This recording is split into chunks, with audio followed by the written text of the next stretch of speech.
പത്മജയ്ക്ക് party വിടാം വിടാതിരിക്കാം, അത് നിങ്ങളുടെ ഇഷ്ടം. പക്ഷേ നിങ്ങളെ പാർട്ടി തഴഞ്ഞതുകൊണ്ടാണ് പാർട്ടി വിട്ടതെന്ന് പറയരുത്.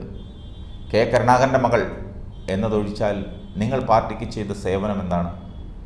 നിങ്ങൾ ജനിച്ചപ്പോൾ മുതൽ തിന്നതും കുടിച്ചതും വളർന്നതും പഠിച്ചതുമെല്ലാം ലക്ഷക്കണക്കിന് കോൺഗ്രസ് പ്രവർത്തകരുടെ വിയർപ്പിൻ്റെ വീതമാണ്. നിങ്ങൾ പാർട്ടിയുടെ വിദ്യാർത്ഥി രാഷ്ട്രീയത്തിൽ പ്രവർത്തിച്ചാണോ ഇവിടം വരെ എത്തിയത്? KSUവിന് വേണ്ടിയും യൂത്ത് കോൺഗ്രസിന് വേണ്ടിയും തല്ലും മടിയും കുത്തുമൊക്കെ കൊണ്ട് വളർന്നു വന്ന നേതാക്കളാണ് ഇന്ന് കോൺഗ്രസിൻ്റെ തലപ്പത്തുള്ളത്. നിങ്ങൾ കരുണാകരൻ്റെ തണലിൽ ഒരു സുപ്രഭാതത്തിൽ പാർട്ടിയുടെ തലപ്പത്ത് വന്നു. അപ്പോൾ നിങ്ങൾക്ക് താഴെത്തട്ടിലുള്ളവരോടെല്ലാം നിങ്ങൾക്ക് പുച്ഛമായി. നിങ്ങൾക്ക് മറ്റെന്ത് മേൽവിലാസമാണുള്ളത്? പാർട്ടിക്ക് വേണ്ടി എന്ത് സംഭാവനയാണ് നൽകിയിട്ടുള്ളത്? ആൻ്റണിയുടെ മകനും കരുണാകരൻ്റെ മകളും ഇപ്പോഴും ഉണ്ണുന്നതും അനുഭവിക്കുന്നതുമെല്ലാം കോൺഗ്രസിൻ്റെ ചോറ് തന്നെയാണ്. മുന്നിലും പിന്നിലും ആരുമില്ലാത്ത ഇവറ്റകളെ ചുമക്കേണ്ടി വരുന്നത് BJPയുടെ ഗതികേടും അതൊരു നാളിൽ BJP മനസ്സിലാക്കും. കരുണാകരൻ്റെ മകൾക്ക് പിന്നിൽ ഭർത്താവെങ്കിലും കാണും. ആൻ്റണിയുടെ മകന് പിന്നിൽ അതുമില്ല. കാരണവന്മാർ പുലമ്പിയിട്ട് കാര്യമില്ല. തറവാട് മുടിഞ്ഞുകൊണ്ടേയിരിക്കുന്നു. കർമ്മഫലം അനുഭവിക്കുക തന്നെ. കുട്ടിഘോഷിച്ച് പാർട്ടി വക്താവായിരുന്ന നടി ഖുശ്ബു, അവർ പോയിട്ട് അവർക്കൊരു തേങ്ങയും കിട്ടിയില്ല.